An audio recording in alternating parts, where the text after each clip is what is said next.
Update करवाएंगे।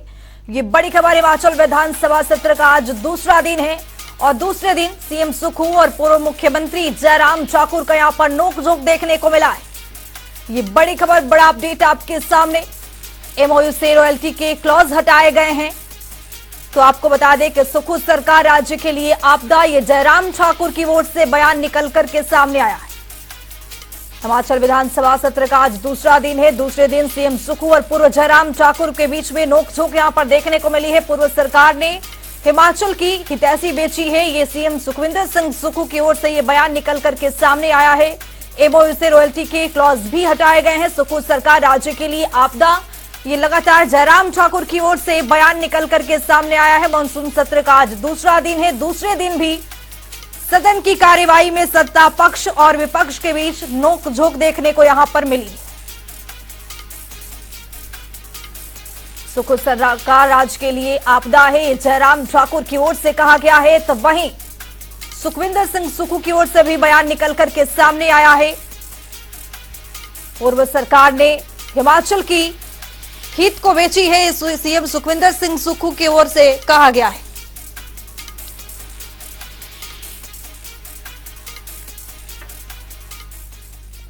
तो हमारे साथ हमारे संवाददाता रॉबिन शर्मा जुड़ चुके हैं। रॉबिन, आज मानसून सत्र का दूसरे दिन है और दूसरे दिन कार्यवाही कैसे चल रही है, क्या कुछ आप देख रहे हैं, जानकारी चाहिए। जी बिल्कुल, जिस तरह से पहले आशंका लगाई गई थी कि जो विधानसभा का ये सत्र है ये गहमा गहमी से भरा हुआ रहने वाला है, उसी तरह का कुछ यहाँ मंजर देखने को मिला है। बीते कल यहाँ पर जो है विपक्ष की ओर से लगातार हंगामा किया गया। इसके बाद जो आज भी जो स्थिति है वो भी कुछ वैसी ही बनी हुई है। सुबह प्रश्नकाल के साथ जो है मानसून सत्र के दूसरे दिन की शुरुआत हुई, लेकिन मानसून सत्र के प्रश्नकाल के दूसरे दिन भी यहाँ पर जो है गहमा गहमी दोनों के बीच, पक्ष और विपक्ष के बीच देखने को मिली।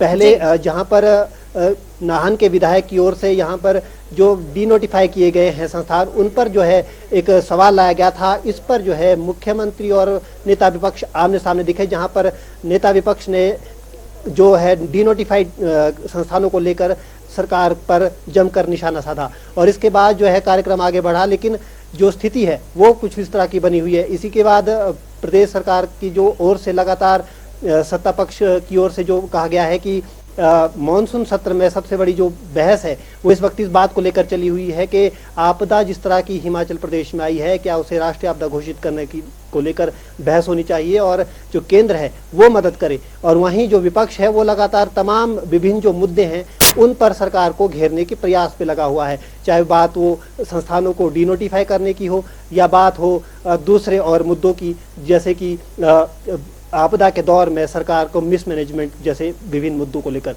तो इसको लेकर यहाँ पर पूरा जो सदन है वो चलता रहा। इसके बाद हालांकि अभी जो है लंच ब्रेक के लिए स्थगन को जो सदन है उसको स्थगित कर दिया गया है और इस दौरान भाजपा की ओर से जो है भाजपा विधायकों की ओर से जो सहायता आपदा राहत कोष है उसमें भी एक महीने की सैलरी जो दे दी गई है। और इसके बाद जो पूर्व मुख्यमंत्री है उनका एक जबरदस्त बयान सामने आया है, जहां पर उन्होंने कहा है कि जो 9 महीने का कार्यकाल है प्रदेश सरकार का वो दुर्भावना और प्रतिशोध से भरा हुआ रहा है और इस दौरान जिस तरह से डीनोटिफाई किए गए संस्थान उसको लेकर भी एक बड़ी बहस अभी बरकरार रहने की उम्मीद है। और यहाँ पर नेता विपक्ष ने यह भी कहा है कि आगामी 25 तारीख को जो विपक्ष है वो सदन का घेराव करने वाला है। जी रॉबिन शर्मा, कल जैसा हमने देखा कि सदन की कार्यवाही में आपदा ये सबसे बड़ा मुद्दा रहा, क्या ये प्रमुख मुद्दा जो है दूसरे दिन भी गूंज सकता है? क्या आगे का आसार क्या है लंच के बाद?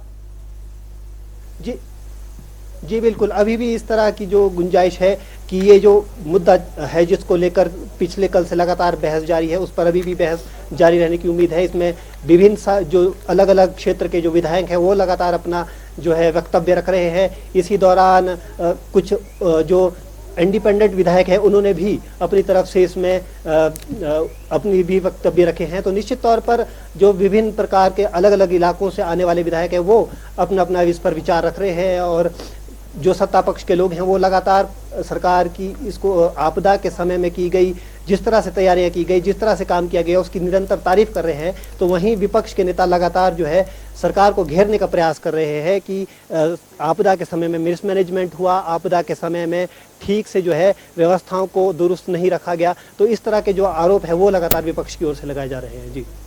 जी बहुत शुक्रिया तो रॉबिन शर्मा तमाम जानकारी साझा करने के लिए। तो आपको अब सीधे